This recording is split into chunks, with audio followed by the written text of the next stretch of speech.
In that same way that an offshore wind farm is inherently something that you have to tackle in a collaborative way, I think this kind of energy revolution, this transition we're in, is a bit like that, because we need to tackle these challenges with a sense of purpose and actually urgency, but with that common outcome in mind. If we want the clean energy, then perhaps the least impactful way we can do it, and certainly with low greenhouse gas emissions, is to do it with renewables. Let's make those choices and get organised and get the systems set up so that we can deliver it. Hello and welcome to Energy Unplugged by Aurora. This podcast features various experts from Aurora having in-depth conversations with key industry leaders, policymakers and academics from all over the world.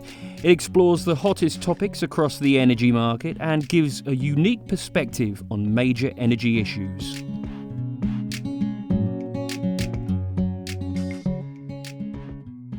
Welcome to the latest episode of Energy Unplugged. I'm Richard Howard, the Research Director at Aurora Energy Research. And in this episode, I'm very pleased to be joined by Duncan Clark, who's the head of UK and something of an offshore wind guru at Ørsted. Welcome, Duncan, and thanks for coming on the podcast. Thank you, Richard. Great to be here. So me and Duncan have actually known each other for quite some time, since we almost 8 years ago, I think, Duncan, we worked together at the Crown Estate. I think it's 9. I think it's just a little bit over 9 years. That's 9 years. when I left the Crown Estate to come to what was Dong Energy at the time. Yeah, and that's what I thought it would be fun to sort of start at that point, really, which is, I guess, to understand how you've got to where you are today as being the head of the arguably by far the biggest offshore wind company, Ørsted. So from the Crown Estate onwards, what's been the journey for you? Well, I had the good luck to come from a commercial role at the Crown Estate into a project development manager role for Hornsea 1, as it was, in the pre-consent stage.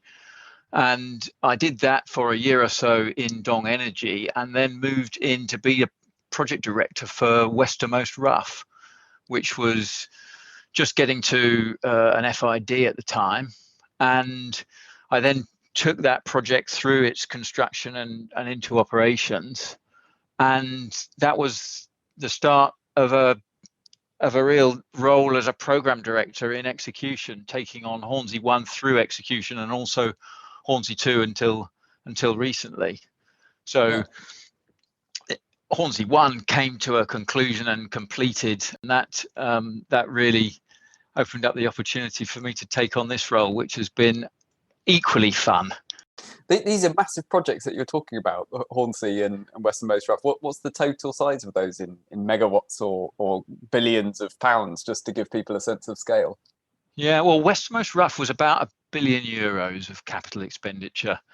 It was 35 turbines of a totally new platform, the what's now Siemens Gamesa 6 megawatt platform, and that was the first commercial production run of them.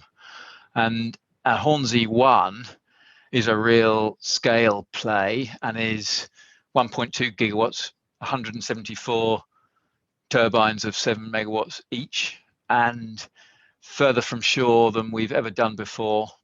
And it's the highest capacity plant. It's roughly £4 billion of capital expenditure. And at the time we embarked on it, really felt like a man on the moon project, it was described as. And of course, one of the great strengths of offshore wind, I think, is that much of what you do gets standardized in a manageable unit, whether that's a turbine and its foundation, or the cable solutions, or the offshore substation. You can actually break it down and get it right at that smaller level, and then these really big projects become manageable.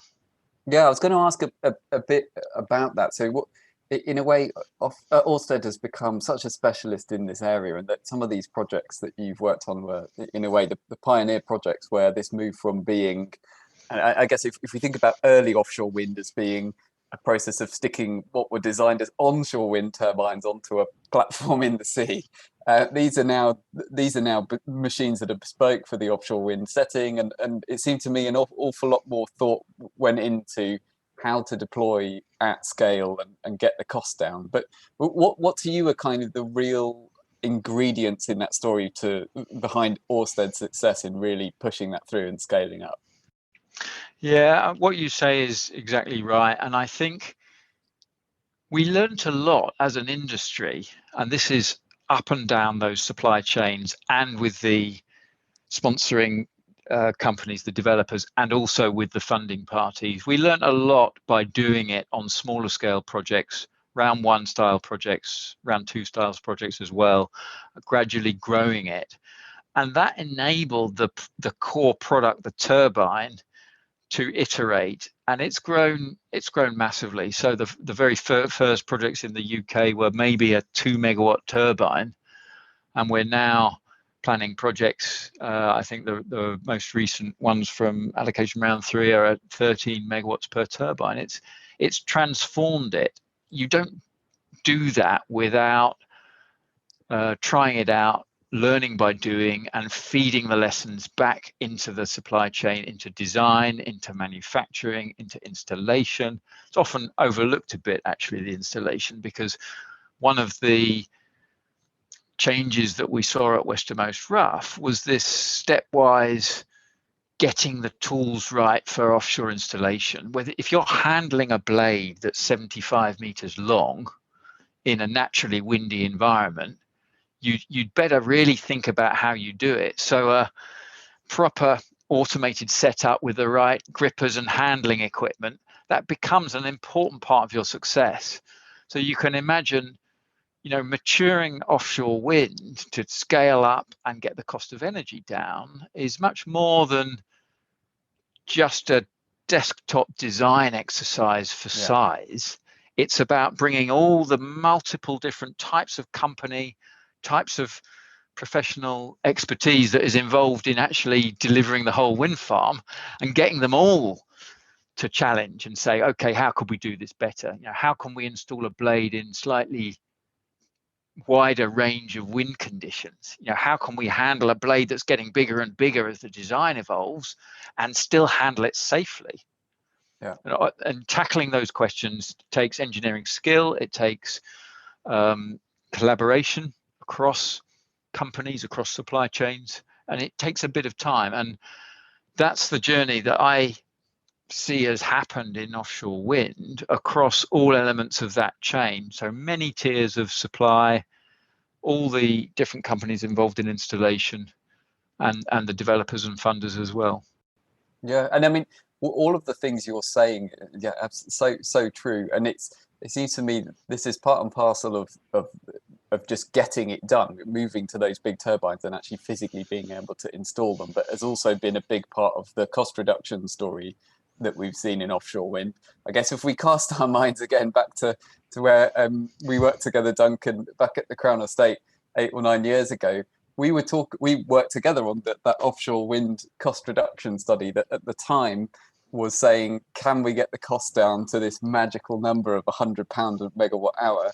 And we from 150, which is where we were, but we now see the projects at 40. At what point in your journey did the penny drop and you suddenly realize, actually 100, that's behind us? We're now talking about much lower numbers. Well, when did that realization come at Ørsted?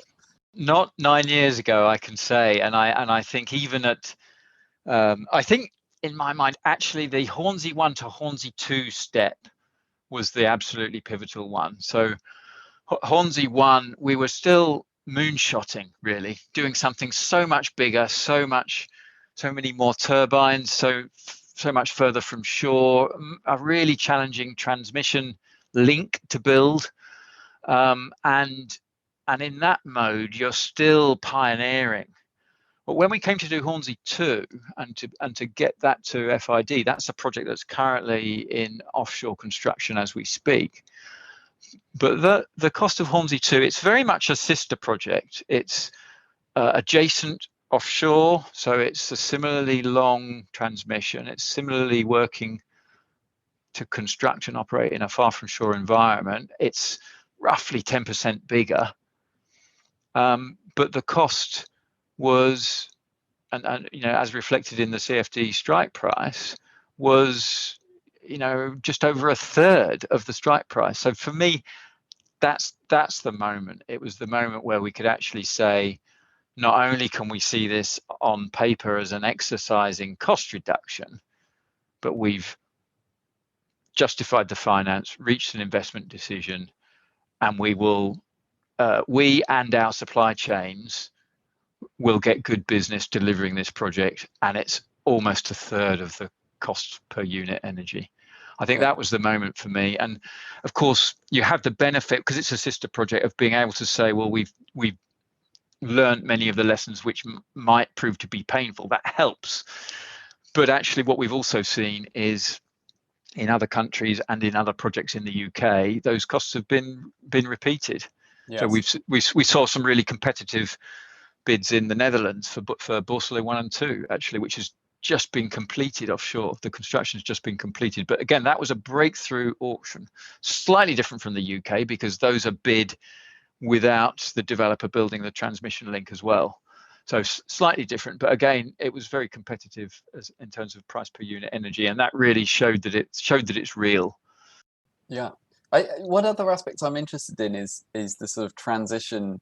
I mean, we talk about offshore wind as Ørsted as the offshore wind giant now within the industry, but it has not always been thus. When you joined the organization, it was called DONG, which stood for Danish Oil and Natural Gas, and that was the main play, was in the oil and gas space, and it's now it's undertaken a remarkable transition in a short space of time. Can you sort of describe a little bit how that's felt as being part of that process? Yes, and you're right. Dong Energy had a rather coal-fired power station fleet. Yes, it had some really interesting, promising interests in wind, particularly offshore wind, but it also had these oil and gas assets and coal-fired power stations and district heating as well, associated with some of the power stations. And it's been a real transformation. And of course, in the company's journey, there were some pivotal moments, and I think one of them was a proposed coal-fired power station, where a lot of development effort was brought to try and bring this project to fruition in Germany, and it didn't happen. And I think the company asked itself some hard questions after that. What is it we've been doing? What is this tide of objection, and what is it we're not seeing? And really realized the way things were going. And also, there's another point, which is looked at what were the capabilities that the company had, and which of those capabilities provided a winning platform, which of them would enable the company to be really good at something and really successful. And I think offshore wind at that moment stood out as an area that was promising, growing, but where the company had a very strong starting point, having been involved in the earliest offshore wind farms, 1991, now decommissioned, but having had that continuity of involvement, and was at the time, building presence not just in Denmark and the UK, but in other countries like Germany, and the promise was there. And actually, the company had some real capable, visionary people at the group CEO level. When Henrik Poulsen joined, a very thorough and rigorous focus, and working to get that strategic alignment in the company and create a powerful vision behind which everybody could align and focus. And when I joined the company, the investment funds for the offshore wind pipeline came basically from the cash thrown off by the oil and gas assets. And of course, that is the history where we are today, having been through an IPO, having divested those oil and gas assets, having converted the coal-fired stations or shut them down. We're now a, if you like, pure play renewables company, market leader in offshore wind, with growing and strong onshore renewable pipelines as well, particularly in the US, but also elsewhere, and really being part of this fantastic global growth of an enthusiasm for offshore wind, with a leading position in the US and a leading position in Taiwan, as our platform for growth in those Asia Pacific markets.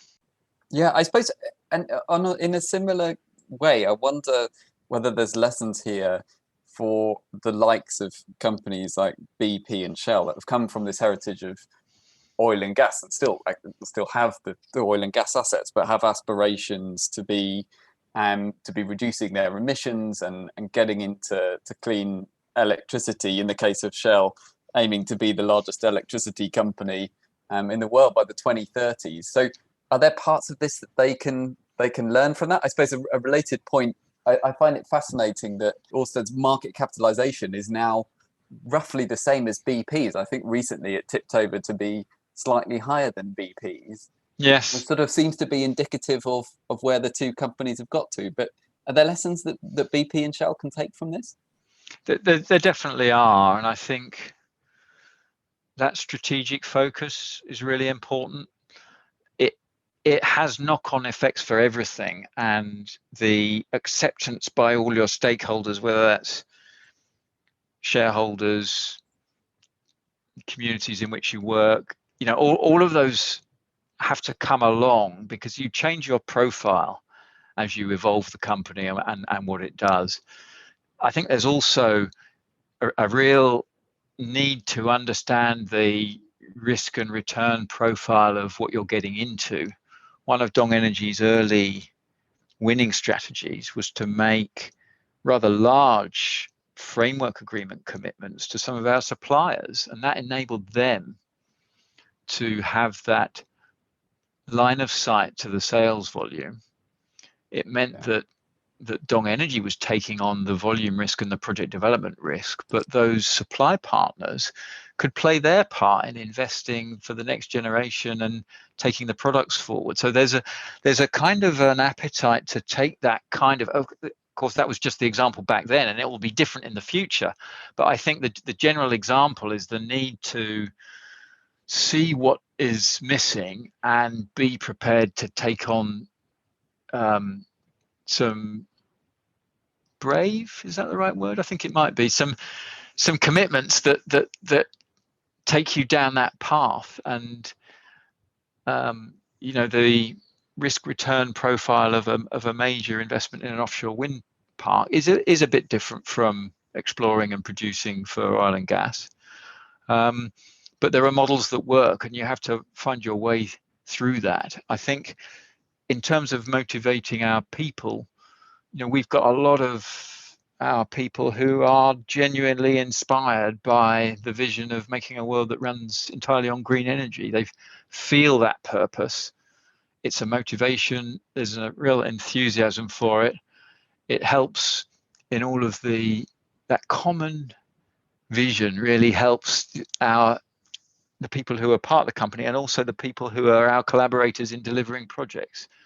So that shared sense of purpose and positivity, I think, is something open to all of those other companies as well. It's just a question of getting it right to access it. And I think a vision which speaks to what is it you're doing for your stakeholders and for the world, if you like. I think that's really powerful, and it's bigger and better and more than a vision which is just about the company getting bigger. Do you know what I mean? Yeah. It's about it changing. I think what's interesting about that, so both BP and Shell, continuing these analogies, have made these big commitments to say that they are going to shift towards greener energy, and their shareholders are very much behind that as well. In fact, they arguably are the ones who pushed in that direction the hardest. I suppose it's that challenge, as you say, about bringing the people, the staff along as well. And I think there have actually been some noticeable departures in the Shell case for, um, it seemed to be reported that individuals were struggling to get their head around that vision, or not seeing the change come fast enough in a way. I suppose if you're in a company that's in oil and gas that's trying to transform itself, for some of those individuals, it's whether is it better for them to push that through where they are, and work within that industry, or kind of shift towards the green pioneers who are already doing it. That must be a difficult personal decision, but does seem to have been a big part of Ørsted's success story, has been to get people behind a really strong vision. I guess thinking, kind of looking forward then, where do you think we'll go next on the journey for Ørsted? What are your plans as the head of UK? What do you think Ørsted will look like in 5 or 10 years' time? You know, we're a market leader here in terms of capacity. I'd love to keep us there. The UK is a great market to be in, ambitious growth, an established framework, established institutions and processes, whether that be for consenting or grid or financing, in fundraising. All of that is a good place to be. I'd love it if, you know, I think we'll have invested by the end of next year 13 billion in the UK, in UK energy assets, and I'd love for us to double that and more in the decade to come, and to keep ourselves at the forefront of the sector here, as this sector really stays in a world leading position. If I look at the wider company, we've got exciting growth all over the world now, and really one of the big challenges we've got is to be successful and continue to be successful in delivering that all around the world. That introduces lots of new challenges. You know, what are the things that you try and do in the same way from a global delivery mindset, and what are the things which are inherently local and which you base, you know, in country and are best done that way? And of course, this is a globalization journey that companies have done throughout cycles forever, if you like, and you know, there are companies that make a success of it and others that struggle, and I think it's a success factor for Ørsted in the coming decade is to make that journey successfully. Yeah, and so the way you describe that, it sounds like it's kind of more of the same. Go global, get really good well, you're already really good at doing offshore wind, but do it in more places. Is that, I just wonder, from a kind of risk perspective, you feel that sounds like it's a strategy of putting all your eggs in one basket, but just making a big bet on something that we do think will be a big part of the future. Is that the right way to characterize it, or is there also a strategy to kind of diversify into other adjacent areas as well? There is more than offshore wind, but when something is as exciting as offshore wind is now, and when you've got a leading position in it, you know, it shouldn't be neglected, and it's, you know, some of that success is based on a really good delivery engine for executing projects through that construction phase, but also remember that often offshore wind projects have got a 10-year journey. Maybe it's 5 in really good case, but sometimes it's 20, you know, in the development stage before it gets to construction, and that's much more local. You know, that is much more about the regime you're operating in, the country, the geology and geography, and the local, you know, everything from weather to politics to land ownership, and so that's much more local and more difficult to standardize that, I would say. The other thing we're seeing is that the breakthrough that renewables have had, and offshore wind as part of that, leads us to think about energy very differently, not just differently for how we get our electricity, for how much of our energy needs we meet through electricity, and that opens up opportunities. We're really trying to get up that learning curve with the potential for hydrogen. hydrogen as a carrier, as a way of decarbonizing some of the most difficult parts of our society and energy use, whether that be some of the heavier industry or heavier transport. We can see a role for hydrogen, and quite possibly there's an even bigger role for hydrogen by the time we get to 2050, also in things like heating. So, time will tell on that, but we're absolutely sure there'll be a decent sized role for hydrogen. And so we are in the process of developing pioneering projects in several different countries, exploring that, being there at the front end, getting that early experience and learning by doing. Because I think with all of these innovations, it's more than just a new design, it's more than just a new piece of kit, it's the whole solution and delivering the solution and then learning from how it works and feeding that back into the cycle. That's where the value gets made, and that's where the real opportunities to grow and succeed come. That's what we've learned, I think, from offshore wind and other technologies. Yeah.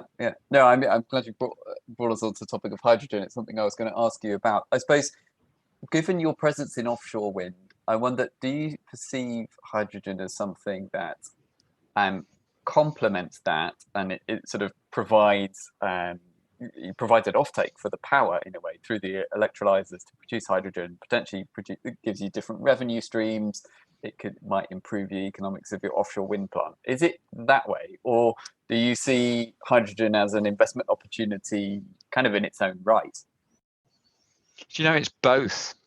And it's both. And the clean, low-cost electricity produced from offshore wind in really high volumes is what unlocks the potential of hydrogen and the cost of that hydrogen. So therefore, the cost of us reaching net zero is dependent on the progress in offshore wind. So it's a future which is very tightly linked in with what we're doing in offshore wind. That's one thing. But also, when we look at the stage that the hydrogen technologies are at today and the journey it's got to go on, we see lots of potential for succeeding in the same way that we have with offshore wind. That's a journey we do understand, and it's a combined thing about everything from technology and project execution and project development and working with regulators. Those are things we do already. So that's an opportunity for us in its own right, I would say. And then perhaps overarching it's totally in keeping with our vision. Now, a world that runs entirely on green energy is going to need a broad range of solutions. Offshore wind is a really useful part of it, and so will hydrogen be. Yeah. One other sort of emerging technology, which is potentially close to your area as well, is the floating wind. And we see in recent announcements from the UK government a commitment for 1 gigawatt of floating wind by 2030. Are you getting into the floating technologies at Ørsted as well, or a bit more cautious about that? Yeah, no, absolutely, we can see that potential for floating. It will open up some really high volumes, new areas, actually many countries where it's almost the only option. So even though right now, if you look at the pipeline and the projects we're actually in the process of constructing right now, they're fixed bottom, and there's a lot of fixed bottom, as we call it, potential there. The floating will come. It's a bit less mature than fixed bottom is at the moment. It's got to go through some maturing of the technology solutions, and with that will come the cost of energy profile, and definitely will be involved with that at the right time. Although right now the projects we're constructing are fixed bottom. Excellent. At various different times. Yeah. I'm glad you said the phrase "fixed bottom" so many times in those last few sentences, Duncan. We should have said the word floaters as well, with the floating wind. I'm sure you have a lot of fun with that at Ørsted. And just one final thought before we wrap up then. Obviously, we've had quite a few announcements from the UK government in recent weeks. I don't expect you to have waded through, I think I'm told, 1,200 pages worth of the 6 carbon budget and the energy white paper. But if we focus on the offshore wind part of it specifically, the target for 40 gigawatts of offshore wind by 2030, is that something that you think is achievable? I do. I think it's achievable, and that's not to say it's not challenging. But as an industry and with our stakeholders in government and other organisations, we have a fertile discussion ongoing on the things that are at the forefront of that challenge, whether they are to do with the planning system and the necessary decisions and balances that have to be struck between, for example, uses of the seabed and impacts from making decisions to commit to this clean energy, through to connecting to the grid in an efficient way, through to evolving the contract for differences as the mechanism which gives our funders line of sight. And so, those are examples. We've also got challenges, for totally understandable reasons. The capability of offshore wind to create economic growth and regeneration in coastal communities, and that industrial opportunity is a big part of the proposition as well. So all of these things are challenges to be tackled, and they're all ones that need to be tackled in a collaborative way. And that's another characteristic, I think, of an offshore wind farm. It's funny when you build one and you've got dozens and dozens of different contractors, thousands of people, each perhaps responsible for a specific scope, but those scopes all have to stitch together. And there's no point in trying to lay an array cable if you haven't put your foundation in. And there's no point in trying to commission your wind turbine if you haven't connected up your array cable. And of course, you can't install your turbine until you've got the foundation installed. And in that same way, that an offshore wind farm is inherently something that you have to tackle in a collaborative way. I think this kind of energy revolution, this transition we're in, is a bit like that, because we need to tackle these challenges with a sense of purpose and actually urgency, but with that common outcome in mind. If we want the clean energy, then perhaps the least impactful way we can do it, and certainly with low greenhouse gas emissions, is to do it with renewables. And so let's make those choices and get organized and get the systems set up so that we can deliver it. And actually, it not only is that good for the national carbon footprint and the planet, but it's also really a source of, I'm really proud actually that we've got an industry that's got this leading position, that we've got organizations like the Committee on Climate Change. That's a really top quality piece of work that I think we can be proud of. And if we get everything right in the frameworks around this, then it puts us in a great position competitively for everything from industrial investment through to investment in the energy assets, through to export opportunities, and it's a real leadership position. Couldn't agree more, Duncan. I think we'll end on that very positive and optimistic note then of what you've been setting out as your vision. Duncan, it's been fascinating to have you on the podcast, so thanks a lot for joining us. It's been my pleasure. Thank you for having me. That was Richard Howard, Aurora's head of research, talking to Duncan Clark, head of UK at Ørsted. Do keep an eye on our podcast feed for more in-depth conversations with senior members of the energy industry. The best way to do this is to subscribe on whatever platform you use. Thanks for listening, and goodbye.